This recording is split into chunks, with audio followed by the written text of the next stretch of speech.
August 8, 2017 by John Kupal. Last week, the ostensibly nonpartisan California Fair Political Practices Commission agreed to remove a long-standing campaign contribution limit so that Democrats could better fight an upcoming recall election against one of their own. And you thought things were bad in Venezuela. Earlier this year, frustrated taxpayers in Senate District 29 initiated a recall of state Sen. Josh Newman because of his vote to impose over $5 billion annually in new taxes on cars and gasoline. Within months, over 100,000 signatures were submitted in support of ousting Newman. In a move to bolster Newman's chances of surviving the impending recall, the Senate Democrats last month requested that the FPPC allow elected officials to contribute more than $4,400, the legal limit, to Sen. Newman's recall committee. Since 2003, the FPPC has maintained that the contribution limits that apply to candidate committees during regularly scheduled elections also apply to recall elections. In fact, back in 2008 that rule was applied against a Republican legislator, Jeff Benham, when he was fighting his own recall challenge.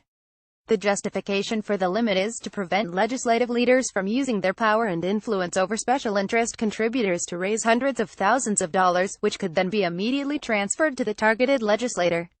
In response to the Democrats' request, the FPPC's own legal counsel reviewed the limit and concluded that the current interpretation is both well-reasoned and legally sound. However, in a 31 vote, the commission ignored its attorney's objection and gave preliminary approval to lift the contribution limit for recall candidates. To be clear, many question both the efficacy and the constitutionality of political contribution limits. After reasoned debate, it may well be that the California legislature would vote to lift the cap for future elections. But it is the method and timing of the revised interpretation that stinks. First, the Democrats are hiding behind the FPPC. If they don't like the contribution limits, they could simply pass a reform bill, which Gov. Brown would quickly sign. But, rather than be upfront about their political agenda, they asked their cohorts at the FPPC to do their dirty work for them via a regulatory amendment. Second, and far more troubling, is the timing. If this particular contribution limit can't be justified as advancing the public interest, and it may not be, why repeal it in a manner so transparently intended to help one particular political party, and one particular candidate by not delaying the effective date of the regulatory change until some not-too-distant future election cycle? The FPPC loses the moral high ground, as well as the appearance of objectivity. The upshot of this may not mean much.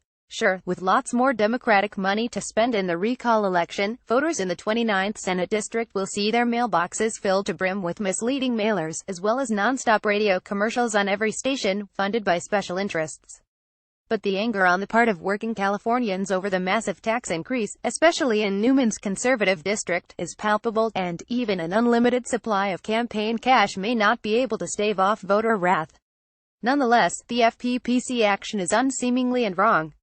Today, when cynicism over the political process is at an all-time high at both the national level and here in California, we should be assuring citizens that our democratic processes are fair and reflective of high standards of integrity. Unfortunately, the FPPC's sudden rule change will only reinforce distrust on the part of voters. John Kupal is president of the Howard Jarvis Taxpayers Association. This article was originally published by the Orange County Register.